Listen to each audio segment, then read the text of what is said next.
Hello and welcome to Climate Check with me, Mary Mwiikisa. Now we know that there's conflict ongoing in the Gulf region and this has affected the supply of petroleum products. In the case of Zambia, we are anticipating something to adjust around our fuel pricing, which is always adjusted every month. And this is based on the interview I had recently with a stakeholder. But we'll get into that much later. For now, we'll take a short break.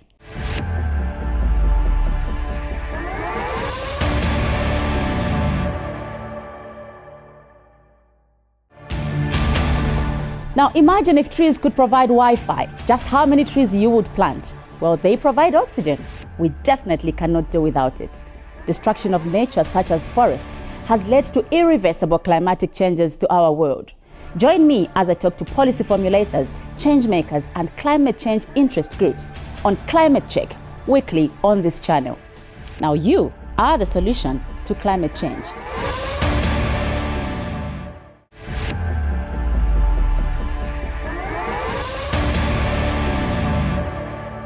Welcome back to Climate Check. Now, with the ongoing conflict in the Gulf region, the Zambian government says it is making steady progress in strengthening the country's fuel security through the development of strategic reserve infrastructure. And also because of that, conversations around clean and green energy are heightened. Things such as the electric vehicles as well as bulk transportation to also reduce on the carbon footprint and much more. And therefore, I spoke to the Director, Energy and Infrastructure at the Presidential Delivery Unit, Mr. Cuthbert Munankwenka, who touched on many issues around the fuel situation.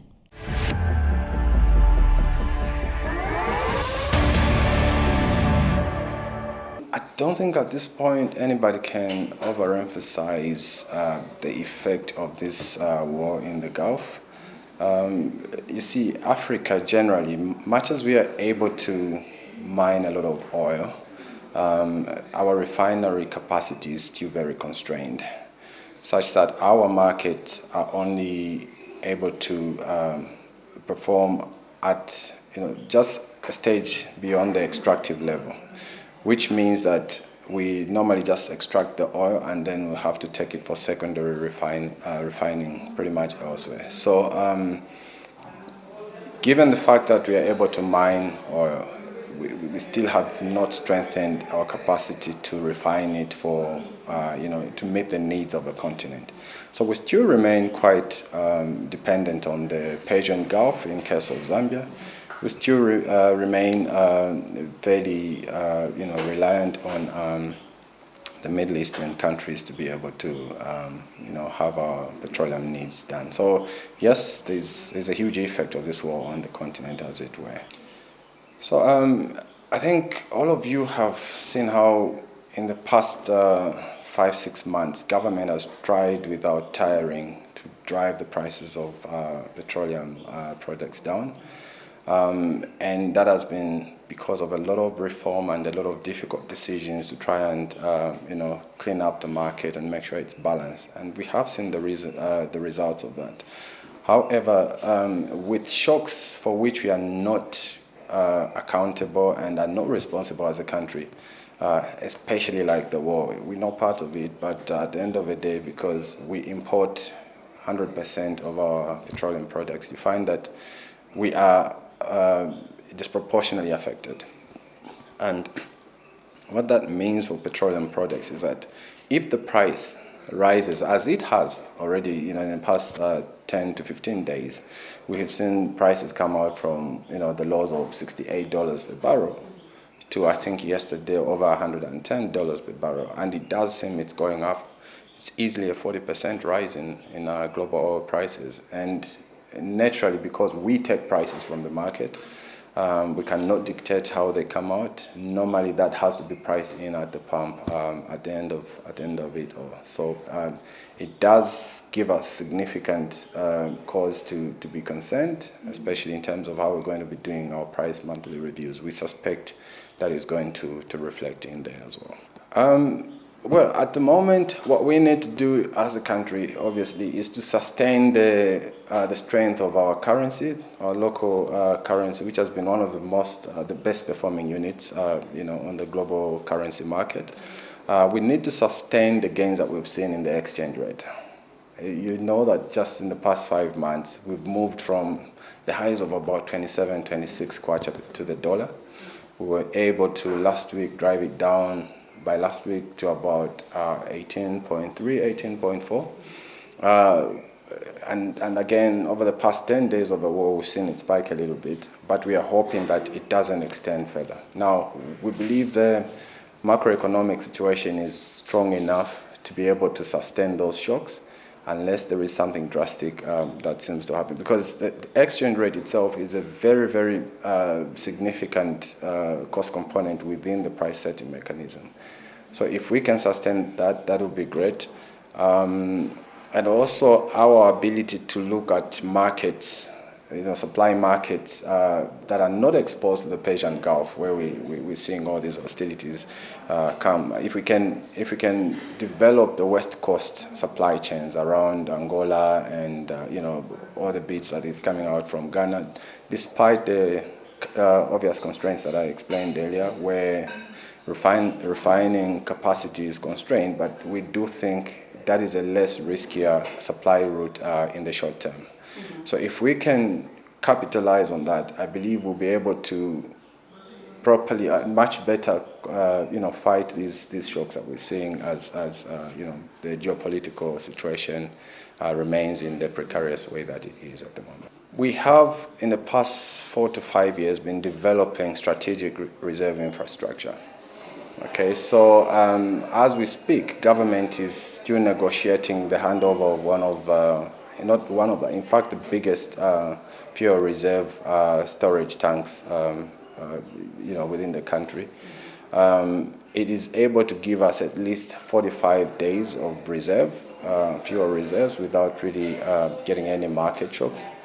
There is also the drive by the government to ensure that each of the operators within the fuel market has got captive reserve infrastructure. So it is all part of the reform agenda, and every day we're making strides on that. We need to also pay for the reserves, as it were, because this is fuel that needs to come in at a cost, so we have to manage after we reserve it, what then, because that is a huge amount of money stored in there. So we're working mechanism to make it sustainable, and also for the long term to be able to help us cushion these shocks. So a lot of work is being done. We believe that we're going to succeed before the second quarter of this year. We depend on what the market throws on us on this particular thing. But obviously we expect a bit of understanding. As government, obviously, it is our duty to ensure we've got solutions to this. So there is a lot of work being done to check how the situation is developing. We are creating already synergies with alternative supply markets to just try and cushion the effect of this. But I think at a personal level, as citizens, it's very incumbent upon us to be able to, first of all, make sure there is no panic tendencies in this. We obviously have to avoid panic buying, because that brings up a lot, it drives the cost high, because a black market sort of emerges out of that.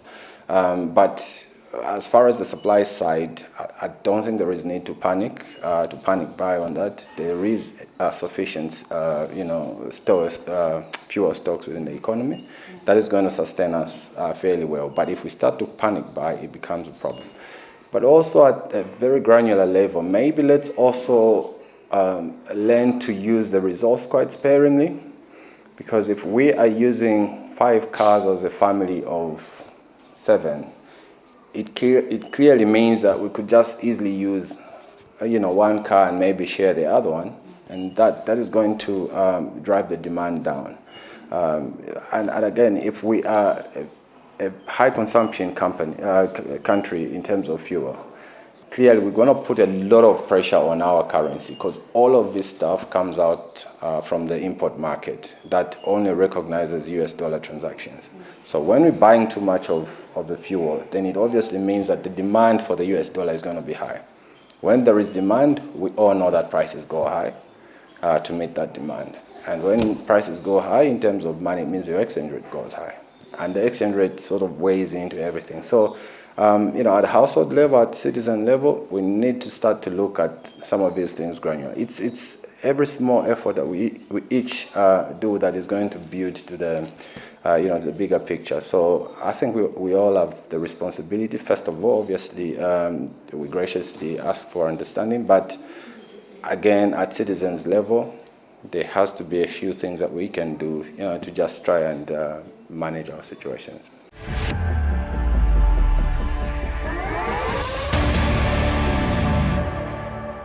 And now joining me on the same subject in studio is Mr. Michael Sakala, who is an energy expert. Thank you so much for making time to be on Climate Check.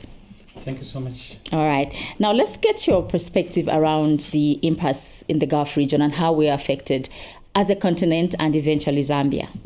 Yeah, so it's quite unfortunate after the government made so many strides. I think we saw the reduction of fuel. Yes. And we're hoping that this will trickle down to even, cooking gas, LPG. Yes. Because this all depends on the cost of a barrel of oil. So we're very excited to say at least the cost of, doing business will go down. But this is unfortunate because already we've seen that the price of a barrel has crossed $100. So this is inevitably going to affect the cost of fuel for most of us, and to also affect the cost of cooking gas for all of us, yes. Okay. And we saw, of late, we have seen that the kwacha is one of the best performing currencies in the world. And we also saw the inflation rate as well, showing some positives. And now there's this conflict in the Gulf region, even though we're not yet feeling it. Should we be worried?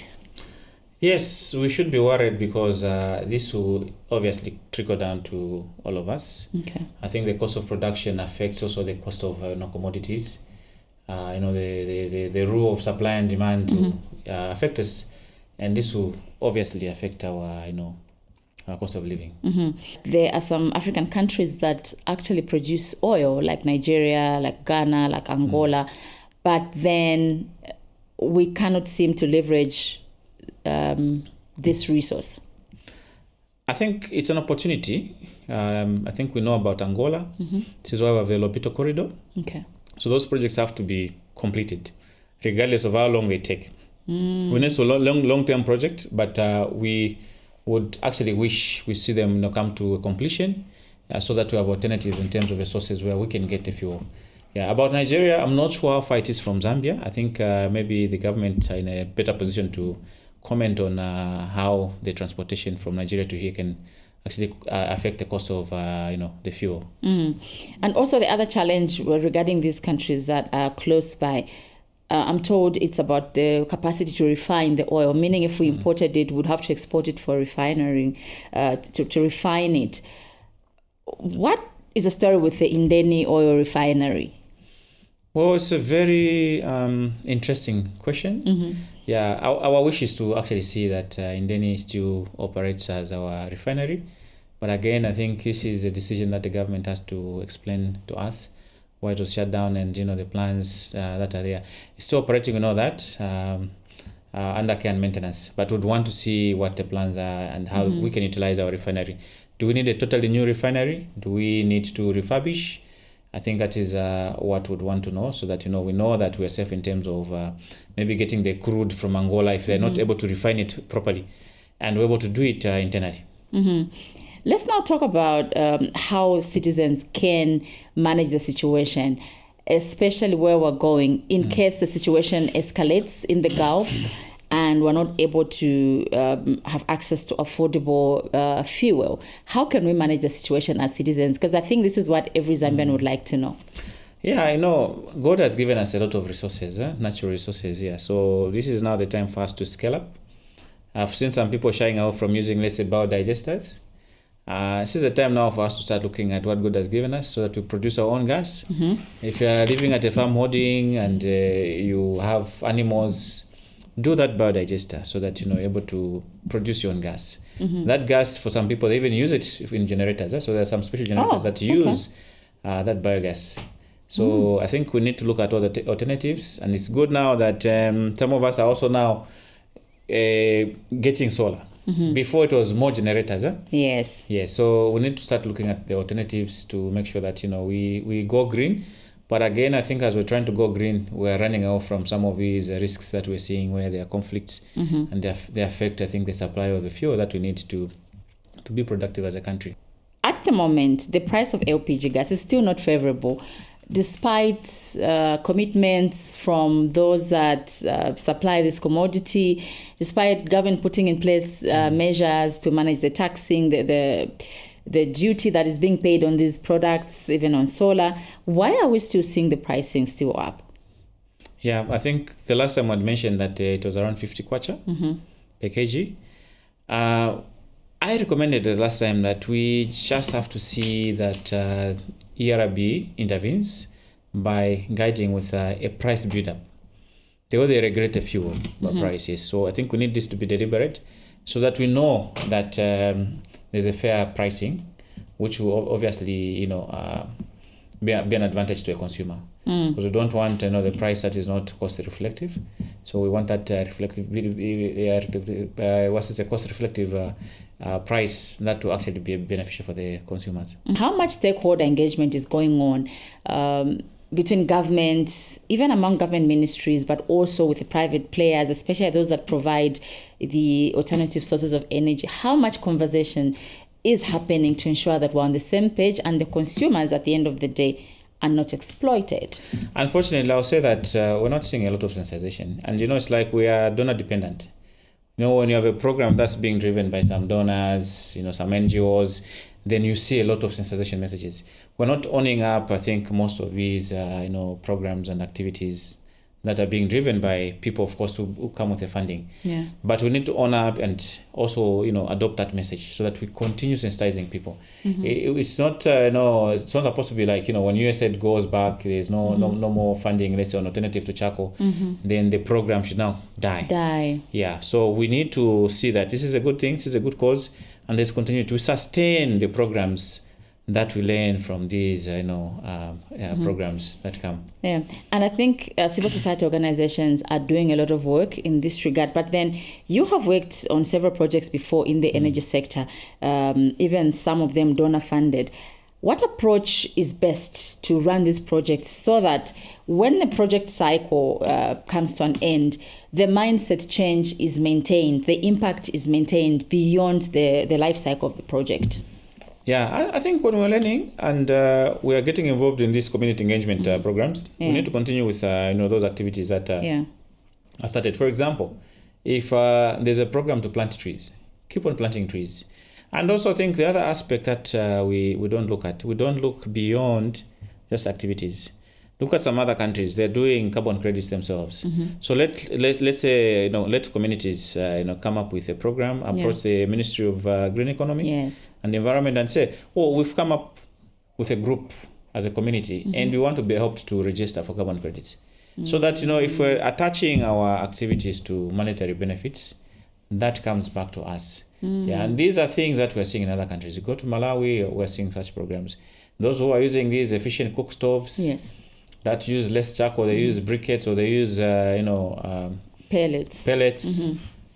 That is what they're doing. So they'll attach that to the benefits, that come through carbon credit. So if we're not trying, then we're seeing our other friends doing it in other, countries. Then we should ask ourselves the question: why are we not doing it? What's wrong with us?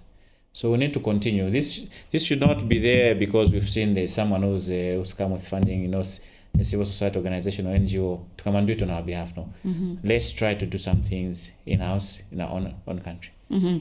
Now, recently there has been this push, of course, for clean energy, especially for cooking. And you spoke about biogas, but then some of the consumers are saying it's either inaccessible, or maybe the pricing is not good. But let's talk about accessibility to some of these products, even before we tell people to go for them.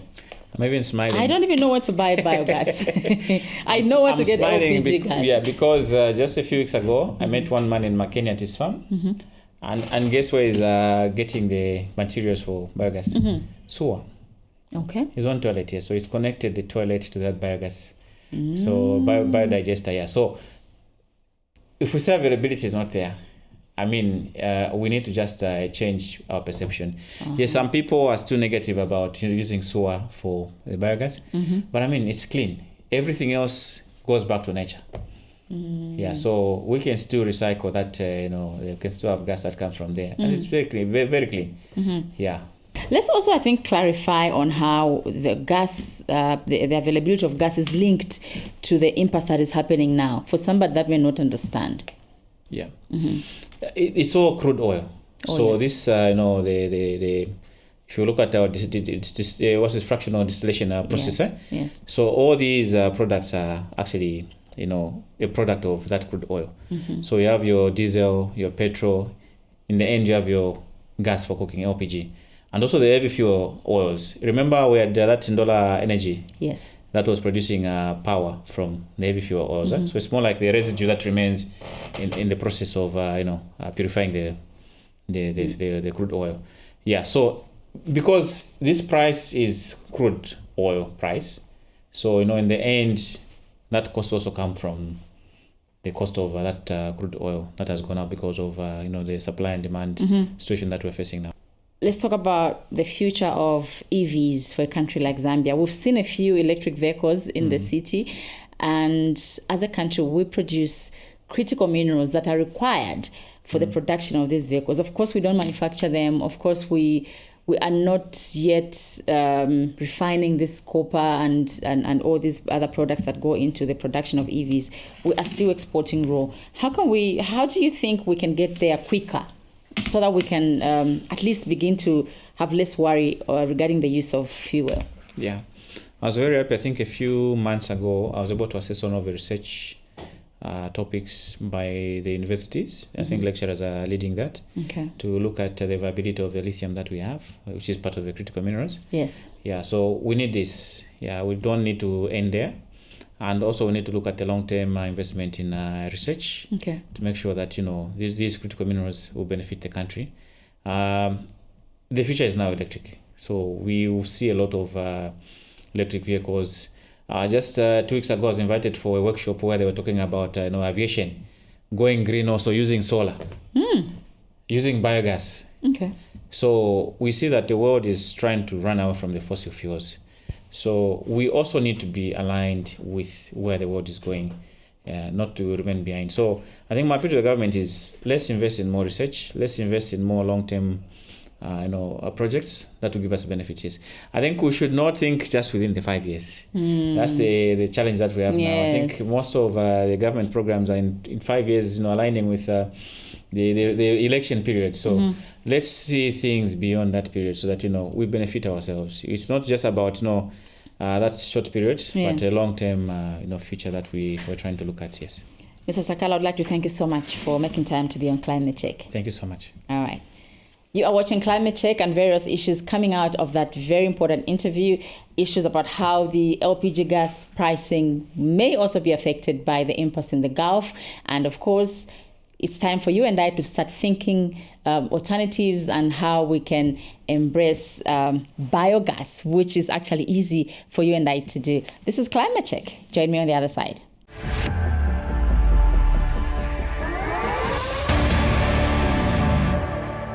That's the program for this week. I'll be back next week, same time, same channel. Thank you for watching. Goodbye.